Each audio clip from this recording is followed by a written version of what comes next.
하늘의 만나 예수 그리스도라는 제목으로 설교하겠습니다. 저는 축구를 좋아합니다. 축구를 좋아하는데 뛰는 것보다 보는 걸 좋아합니다. 그래서 정말 열심히 뛰고 있는 그 선수들 볼 때 저는 특별히 좋아하는 선수가 박지성 선수였습니다. 박지성 선수가 너무 이제 열심히 성실하게 삶을 살아가는 게 너무 좋아서 그가 이제 영국에서 맨체스터 유나이티드라는 축구 클럽에서 활동할 때 참 좋아하고 응원하고 그랬습니다. 지금도 우리 손흥민 선수를 저는 여전히 응원하지만 이 토트넘에 이제 손흥민 선수만 있다면 제가 이제 맨체스터 유나이티드를 좋아했던 이유는 그 박지성 선수뿐만 아니라 감독을 좀 좋아했습니다. 알렉스 퍼거슨 감독인데요. 보면 그냥 동네 할아버지 같은 느낌입니다. 이웃집 할아버지 같은 느낌인데 그분이 굉장히 정말 탁월한 감독이었습니다. 선수단을 장악할 뿐만 아니라 또한 그 선수단을 이제 화합하게 만들고 또 선수단의 그 모든 이제 그런 그 맨체스터 유나이티드가 그 모든 선수들이 정말 기량을 다 발휘할 수 있도록 정말 적재적소에 사람도 쓸 수 있는 그런 명장이었습니다. 제가 위키피디아를 찾아보니까요, 1986년부터 축구 감독을 했습니다. 총 은퇴할 때까지 26년간 한 클럽을 감독을 했습니다. 여러분, 26년 한 클럽을 감독할 수 있을까요? 여러분, 성적 안 좋으면 바로바로 갈리는 게 감독입니다. 그런데 26년간 재임하면서 프리미어 리그를 13번 우승했고요. 잉글랜드 그 FA컵이라는 그 리그에서 5번을 우승했고, 그 챔피언스 리그를 우승하는 게 진짜 힘들거든요. 거기서 2번이나 우승을 했습니다. 뿐만 아니라 영국 축구 사상 최초로 1999년에 이 맨체스터 유나이티드가 트래블을 달성하는데요. 그 트래블은 뭐냐면 리그, 프리미어 리그 우승, 그리고 FA컵 우승, 그리고 챔피언스 리그를 우승하면 이걸 트래블이라고 합니다. 세 개를 동시에 우승하는 것을 트래블이라고 하는데요. 이것을 달성한 다음에 그가 기사자기를 받기까지 했어요. 그런데 여러분, 이 놀라운 퍼거슨 감독이, 이 명장 퍼거슨 감독이 은퇴한 다음에 그 다음에 맨체스터 유나이티드가 이게 흔들리는데 아직까지도 사실 예전의 그 명성을 찾지 못했고 어떤 감독이 오더라도 참 힘들 것 같아요. 누구랑 비교될까요? 알렉스 퍼거슨 감독이랑 비교가 되면서 그 감독보다 탁월하진 않을지라도 비슷하게라도 하면 좋은데 그런 비슷하게라도 하는 감독을 눈에 찾아볼 수도 없고, 그래서 지금 조금 많이 좋아지긴 했지만 옛 명성을 찾기에는 부족해 보입니다. 우리가 이 성경 속에서도 성경의 인물들이 있잖아요. 위대한 인물들이 많이 있습니다. 그 인물들을 보면 우리가 그 인물들을 보면서 그들처럼 신앙생활하고 싶어합니다. 바울이라든지 다윗이라든지, 그렇죠, 여러분, 느헤미야라든지, 여러분 이렇게 뭔가 나는 이 사람처럼 살고 싶다, 여호수아라든지 그런 사람들이 있잖아요. 그런데 이 모든 사람들을 우리가 따라간다고 생각했을 때 참 많이 이렇게 부족함을 느끼는데 그 중에서 모세라는 사람은 그러니까 예수님 당시에 그 모든 유대 사람들이 기다리고 다시 이 모세와 같은 사람이 우리의 지도자가 됐으면 좋겠다라고 생각하는 인물이었습니다. 모세가 얼마나 대단한 그 인물이냐면 이 모세는요, 하나님께 그 옛 언약을 맺게 했어요. 하나님과 이스라엘이 옛 언약을 맺는데 그 역할을 감당했습니다. 하나님 앞에서 그 언약 돌판을 가지고 모든 계명들을 이렇게 그 계시하시는 하나님의 통로가 돼서 이스라엘 백성들에게 나누어 주었습니다. 그래서 이 모세의 탄생 일기부터 출애굽기에 보면 아주 자세히 되어 있습니다. 얼마나 그 영화화 될 정도로 모세는 그 삶이 드라마틱하였습니다. 뿐만 아니라 모세는 성막을 통해서 하나님을 예배할 수 있는 예배하는 제사법을 하나님으로부터 받아 실행하였고, 그리고 광야에서 백성들을 이끌어가면서 그의 삶은 하나님을 대신하여 놀라운 기적들을 백성들 앞에 보이기도 했습니다. 반석에서 물이 나오고 만나가 내려 백성들이 먹고 메추라기로 먹고, 그렇게 날마다 하나님의 인도하심을 받게 하는 그 눈앞에서 모세를 보면 하나님이 보이는 것 같은 탁월한 지도자요, 탁월한 예언자였습니다. 예수님 당시에도 많은 사람들이 이 모세와 같은 사람이 나타나기를 기도하고 바라고 있었습니다. 왜냐하면 그 모세와 같은 예언자가 약속되어 있기 때문에 그랬습니다. 신명기 18장 18절에 보면 나는 하나님입니다. 그들의 동족 가운데서 너와 같은 예언자 한 사람을 일으켜 세워 이스라엘 가운데서요. 나의 말을 그의 입에 담아줄 것이다. 그는 내가 명한 모든 것을 그들에게 다 일러줄 것이다. 이 예언자를 사람들은 기다렸습니다. 그래서 이 예언자를 사람들은 메시아라고 부르면서 그 메시아 그리스도를 기다리고 있었습니다. 그들이 왜 그렇게 기다렸냐 하면 예수님이 이 땅에서 공생애를 하실 당시에 그때 당시에 그들의 삶은, 유대인들의 삶은 행복하지 않았습니다. 힘들었습니다. 왜냐하면 나라의 주권이 빼앗겨 있었습니다. 로마의 지배를 받고 있었고요. 그리고 뿐만 아니라 그때 당시에 그 팔레스타인을 지배하는 헤롯이라는 왕조가 있었는데 그 헤롯 왕조는 유대인 혈통도 아니었습니다. 근데 이 헤롯 왕조가 정말 좋은 왕들이면 좋은데, 여러분 아시죠? 예수님을 죽이려고 했던 왕이 헤롯 대왕입니다. 이 헤롯 대왕이 그 사람들의 마음을 얻으려고 성전을 막 크게 지었던 사람이에요. 근데 이 헤롯 대왕이 죽자 왕자의 난이 일어납니다. 그러면서 왕이 그 로마의 황제가 너희들 싸우지 말고 이제 너희들을 세 개로 나눠서 너희 지배해라. 내가 너네 분봉왕으로 세워줄게. 한 명만을 내가 적통한 왕으로 말할 수 없으니 분봉왕으로 세 개를 세워줄게. 그렇게 해서 다스리게 되었습니다. 그러므로 여러분 얼마나 백성들이 혼란스러웠을까요? 게다가 유대를 다스리던 왕은요 너무 난폭했어요. 그 사람 이름이 아켈라오라는 사람인데 그 사람이 너무 난폭하다 보니까 그 사람을 로마 황제가 폐위시키고 그래서 로마에 총독을 보냈는데 그 사람이 바로 빌라도였습니다. 그리고 이제 갈릴리 지역에서는 누구를 세우냐면 바로 헤롯 안티파스라는 사람이고, 또 그 다른 지역에선 이두레와 드라고니 지방이라는 곳은 누구냐면 동생 빌립이 분봉왕으로 세워졌습니다. 이 내용이 어디냐면 누가복음 3장 1절입니다. 누가는 자세하게 기록하는 사람인데요, 함께 우리가 읽어보겠습니다. 시작.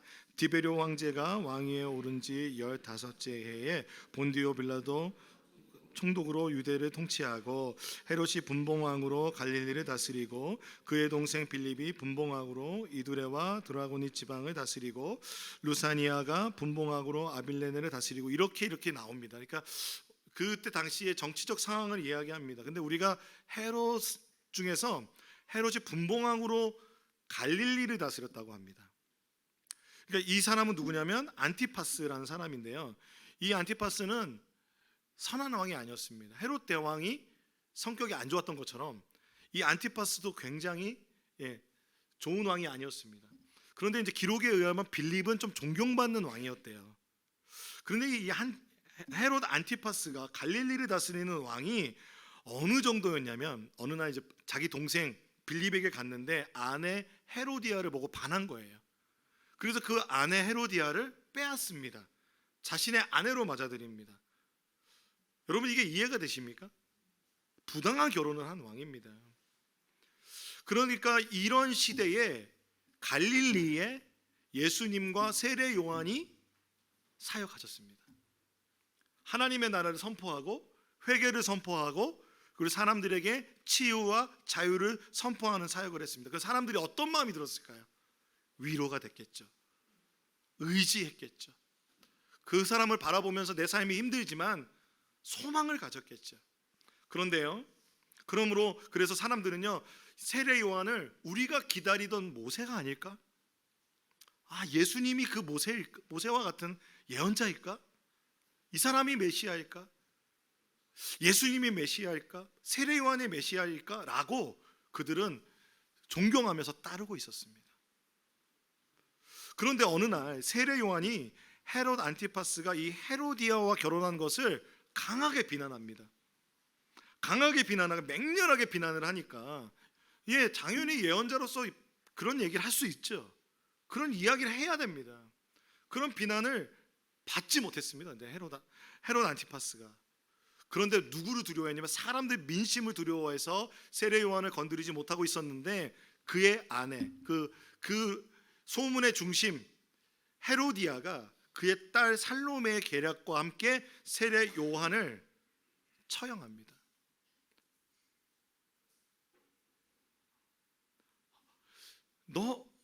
너에게 지금 무슨 선물을 줄까?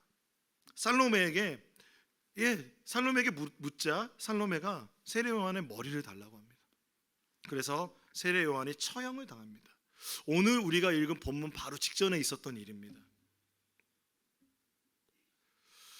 여러분, 세례 요한이 죽었습니다. 세례 요한이 죽었다는 것은 존경받는 지도자,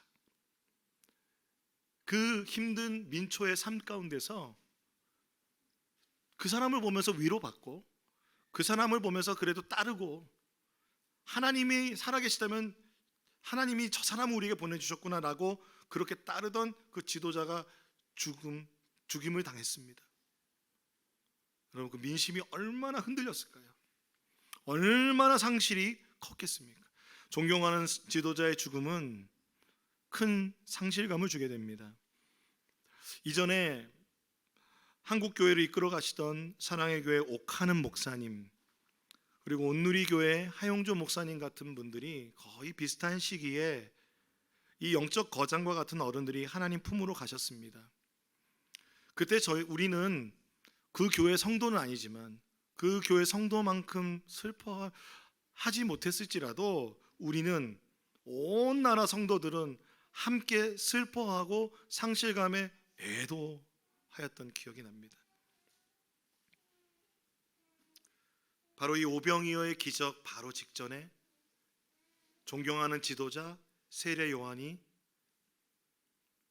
처형당하는 비극이 일어났습니다. 이때 예수님은 어떻게 하셨냐면 그 비극 가운데 예수님은 이 소식을 듣고 하나님 앞에 나가 기도하십니다. 여러분 삶에 소망이 끊어지고 내가 바라보고 의지했던 어떤 그 줄이 끊어질 때 여러분 무엇을 하십니까? 낭망하고 괴로워하고 힘들어만 하십니까? 상실하십니까? 그런데 예수님은 기도하러 가셨습니다. 하나님께 나아가셨습니다. 마태복음 14장 13절 14절에 보면 예수께서 그 말을 들으시고, 즉 세례 요한의 죽음의 그 말을 듣고 거기에서 배를 타고 따로 외딴 곳으로 물러가셨다. 주님이 기도하기 위해서 가신 것이죠. 그런데 이 소문이 퍼졌어요. 예수님이 기도하러 가신대, 하나님께 기도하러 가신대. 그러니까 무리들이 여러 동네에서 몰려 나오기 시작합니다. 걸어서 예수를 따라갑니다. 예수님이 가는 곳마다 사람들이 따라갑니다. 그 소망을 잃고 상실감을 가진 채로 예수를 따라갈 때 예수께서 이제 배에서 내리셔서 큰 무리를 보시고 그들을 어떻게 여기시냐? 불쌍히 보십니다. 그래서 그들 가운데 앓는 사람, 질병을 가지고 있는 사람들을 고쳐주시기 시작하십니다.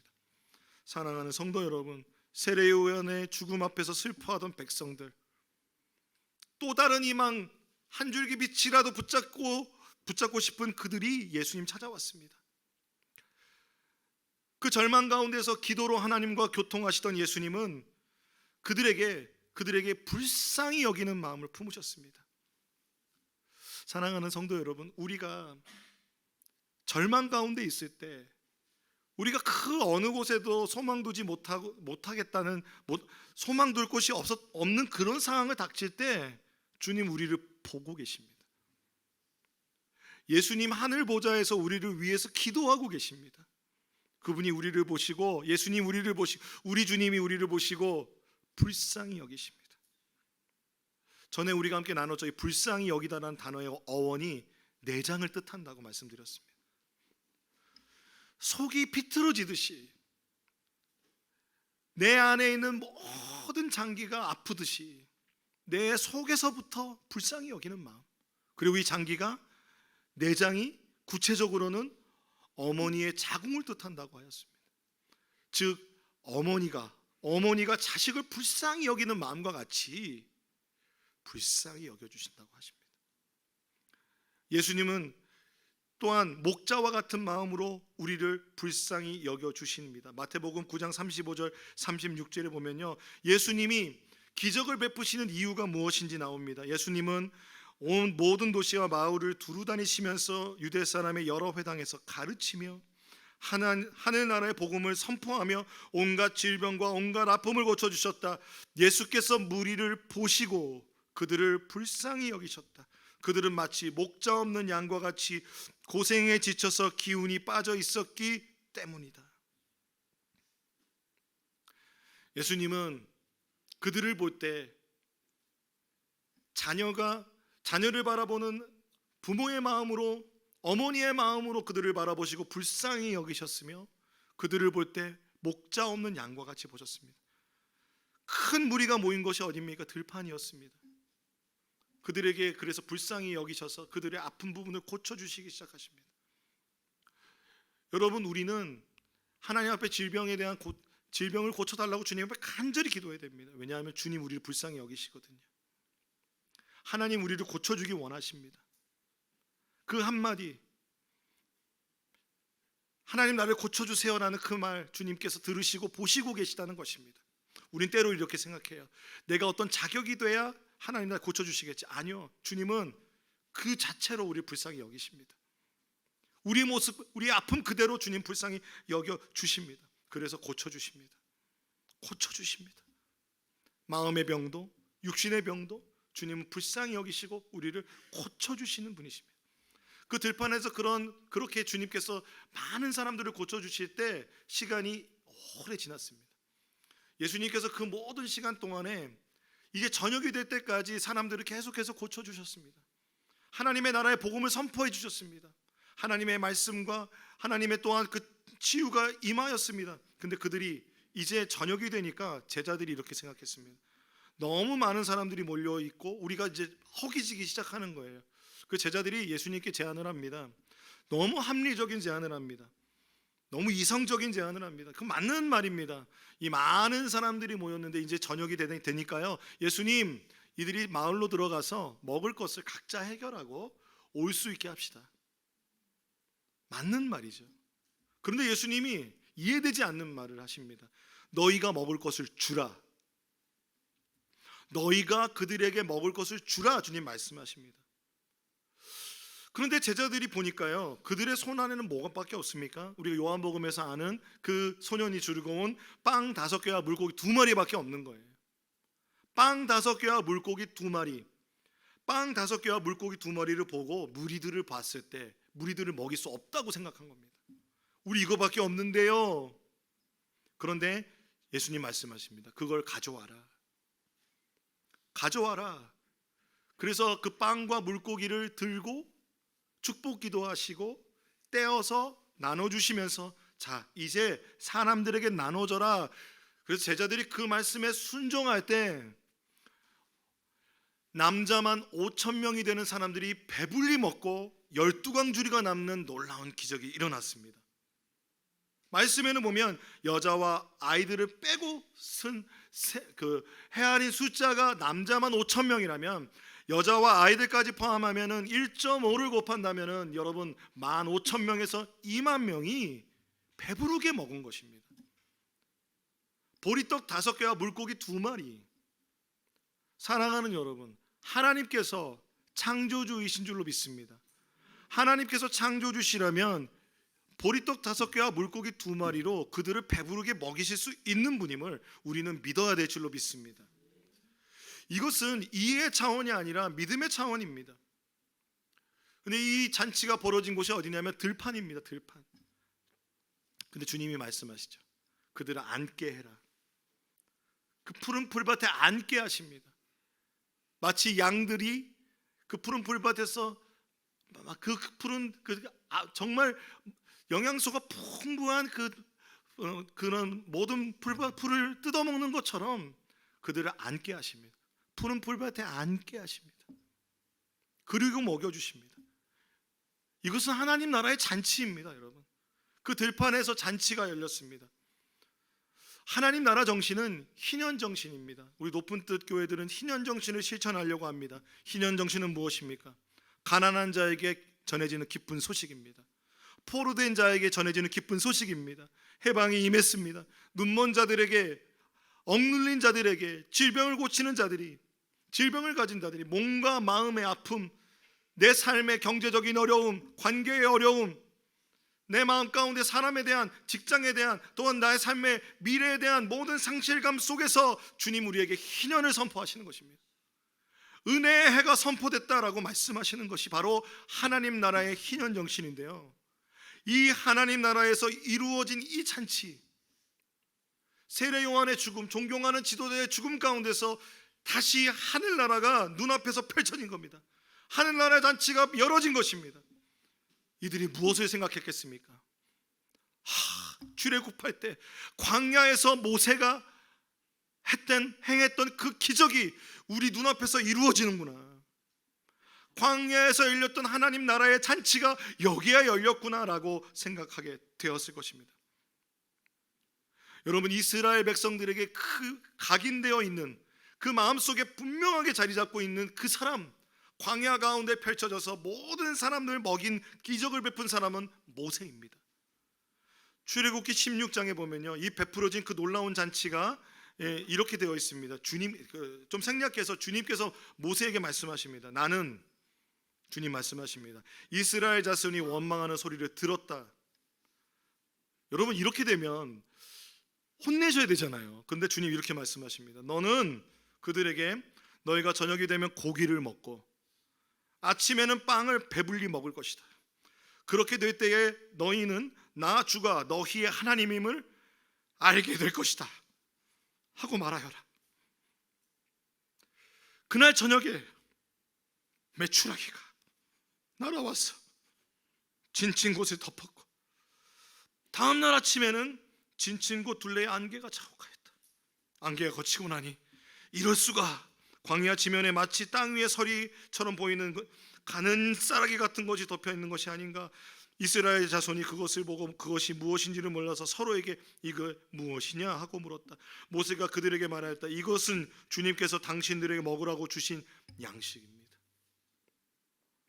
그들의 불평은 뭐였냐면요, 이집트 화덕에서 구워 먹던 만나 그 빵, 여러분 이게 상상이 되시죠? 화덕에 구운 빵, 지금도 막 먹고 싶지 않습니까? 화덕에 구운 고기, 육즙이 입안에서 가득 퍼져나가는 그 고기들을 그리워하면서 모세와 하나님을 향해서 왜 우리를 출애굽시켜서 이 광야에서 굶주려 죽게 하냐고, 목말라 죽게 하냐고 그럴 때 주님께서 그 원망을, 오히려 하나님은 저녁이 되니까 메추라기가 날아오고 아침이 되니까 무언가가 이렇게 광야 가운데 이게 맺혔는데 사람들이 이걸 보고 너무 놀랐어요. 이게 무엇이냐? 여러분, 만나라는 것은 이것이 무엇이냐라는 것입니다. 정확한 이름을 몰라요. 만나라는 것이 이것이 무엇이냐라는 거예요. 이것은 하나님이 내려주신 하늘의 빵입니다. 출애굽기 16장 31절에 이 맛이 나오는데요, 이스라엘 사람들이 그것을 만나라고 하였는데 고수씨처럼 하얗고, 고수 얘기 나오면서 벌써 침이 고이시는 분들 계시죠? 그리고 그 맛은 꿀 섞은 과자와 같다. 전 당장 만나를 먹고 싶습니다. 근데 이 만나를 광야 생활 내내 먹은 것이 이스라엘 백성이었습니다. 광야 생활 동안에 하늘에서 주님이 내려주시는 만나를 먹으며 생활하였습니다.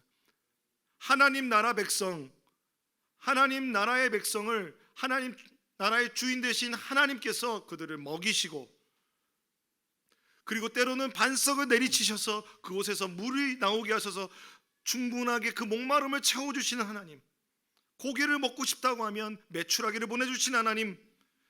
여러분, 광야는 하나님 나라의 잔치자리가 되었습니다.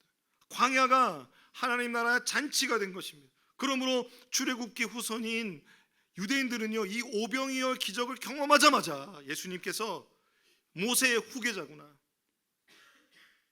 하나님이 세례 요한은 내려가셨지만 예수님을 우리에게 보내주셨구나, 그가 예언자구나, 메시아구나 라고 수근수근 거리기 시작하면서 사람들이 예수를 왕으로 삼자, 야 저 헤롯 대신에 예수를 왕으로 삼자, 사람들이 일어나기 시작합니다.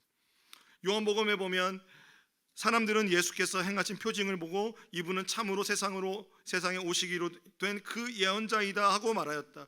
예수께서는 사람들이 와서 억지로 자기를 모셔다가 왕으로 삼으려고 한다는 것을 아시고 혼자서 다시 산으로 올라가셨다. 홀로 다시 산으로 올라가신 이유가 뭘까요? 사랑하는 여러분, 예수님은 출애굽한 이스라엘을 이끌던 그 탁월한 모세를 뒤를 잇는 존재가 아니라는 겁니다. 예수님은 그들이 원하는 이스라엘의 왕, 그들이 원하는 정치적 메시아가 되기를 원하시는 분이 아니시라는 것입니다. 분명 성경의 기록을 보면 모세의 출생과 예수님의 출생이 굉장히 비슷합니다. 그 모든 이야기가, 그 내러티브가 너무 비슷합니다. 또한 예수님께서 베푸신 그 모든 기적들을 볼 때 하나님께서 보내주셨던 많은 탁월한 예언자들의 그 기적과 일치합니다. 게다뿐만 아니라 오늘 이 들판에서 만날 그 오병이어의 기적을 딱 경험했을 때 사람들은 이 기적은 누구만 했어요? 모세. 그래서 이 모세가 그 하나님께서 예언해서 신명기에서 예언된 그 모세를 대신하는 예언자가 예수라고 생각했지만 오늘 마태는요, 그 모세를 잇는 사람의 예언자로서 예수님을 말하고 있지 않습니다. 왜냐하면 마태는 오늘 이 모든 것을 기록할 때 우리가 자세히 본문을 살펴보면 성만찬을 기록하는 것 같은 느낌이 있습니다. 마태의 관점은 성만찬의 관점으로 이 오병이어의 기적을 풀어가고 있는 것을 우리는 주목해서 보아야 합니다. 성만찬이 어떻게 제정이 됐습니까? 예수님께서 잡히시기 전날 밤에 제자들에게 최후의 만찬 성찬을 베푸셨습니다. 예수님께서 어떻게 하셨습니까? 떡을 들어 축복하시고 떼어 나누어 주셨습니다. 우리가 성찬할 때 그렇게 했잖아요. 기억나십니까? 마태복음에서는 오늘 이 마태는 성만찬을 염두에 두고 쓴 것 같습니다. 제자들이 갖고 있던 것은 5,000명을 먹이기엔 너무나 적은, 제가 생각해 보니까 한 1000분의 1 정도도 안 되는 빵 5조각과 물고기 2마리였습니다. 그런데 오늘 예수님께서 그걸 가져오라고 말씀하십니다. 마태복음 14장 19절을 보면요, 우리 같이 한번 읽어볼까요? 시작.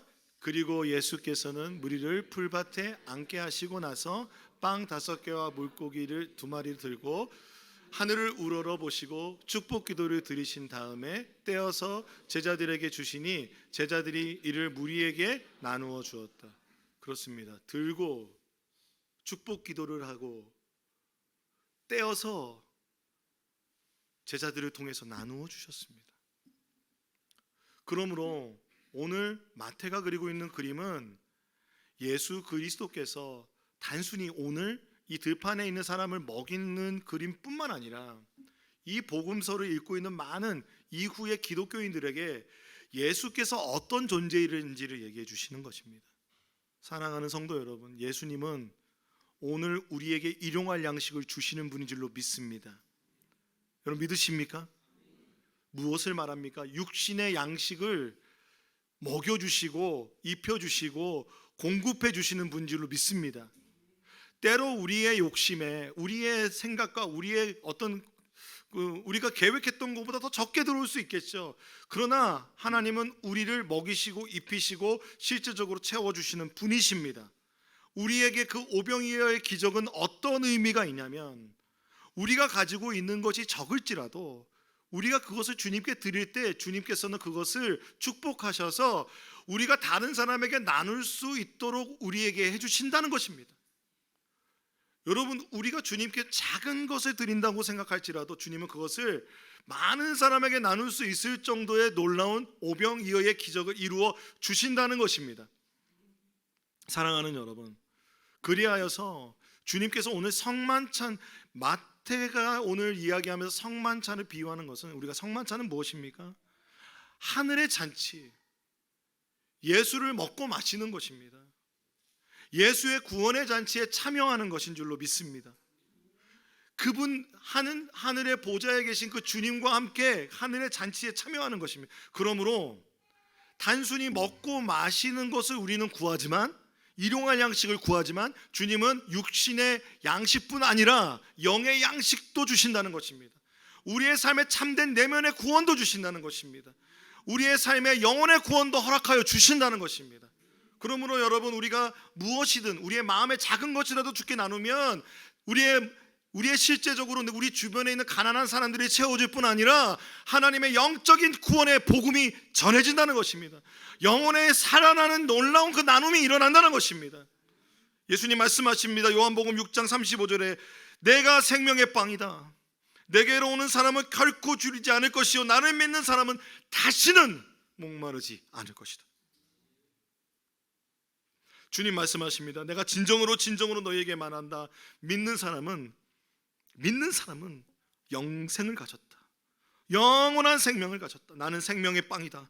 너희의 조상은 광야에서 만나를 먹어서도 죽었다. 그러나 하늘에서 내려오는 빵, 이것은 이러하니 누구든지 그것을 먹으면 죽지 않는다. 나는 하늘에서 내려온 살아있는 빵이다.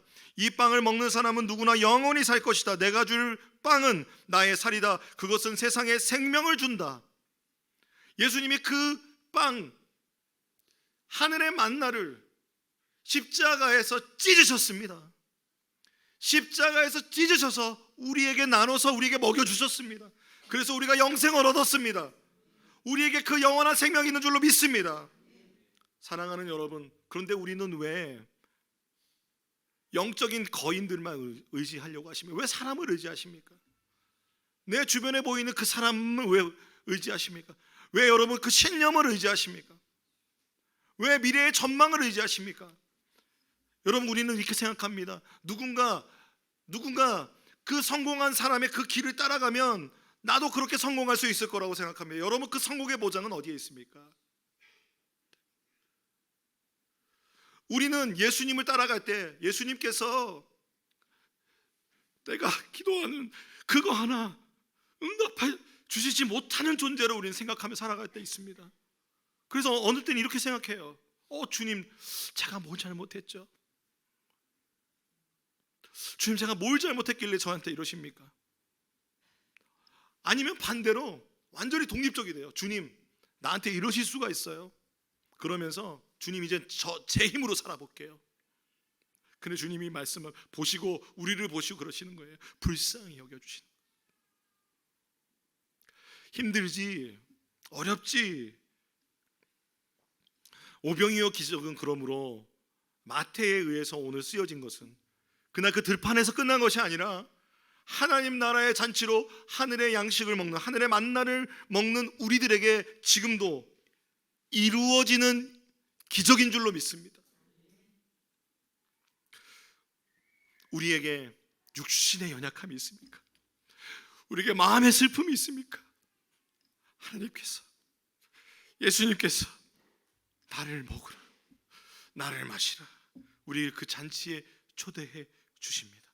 예수를 믿고 우리를 불쌍히 여기시는 예수님을 바라보고 그분을 따라갈 때 그분께서 우리의 먹고 마시는 문제뿐만 아니라 우리의 육신의 문제뿐만 아니라 세상이 줄 수도 없고 세상이 가질 수도 없는 그 평안을 이 땅에서 살아갈 때 광야와 같은 이 땅, 들판과 같은 이 땅에서 푸른 초장에 누이시며 앉게 하시고 먹여주시고 우리를 그 사랑의 팔로 안아주시는 주님인 줄로 믿습니다.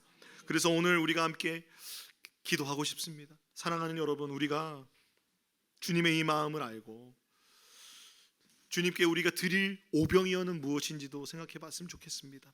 그러나 그 전에 먼저 주님의 그 불쌍히 여기시는 그 눈빛, 그 마음 여러분에게 있다는 거 정말 말씀드리고 싶습니다. 하나님 여러분을 향해서 불쌍히 여기고 계십니다. 하나님은 오늘도 여러분에게 베풀어 주실 일용할 양식, 그것으로 여러분에게 채워주실 줄로 믿습니다. 우리 함께 기도하며 찬양하며 기도하며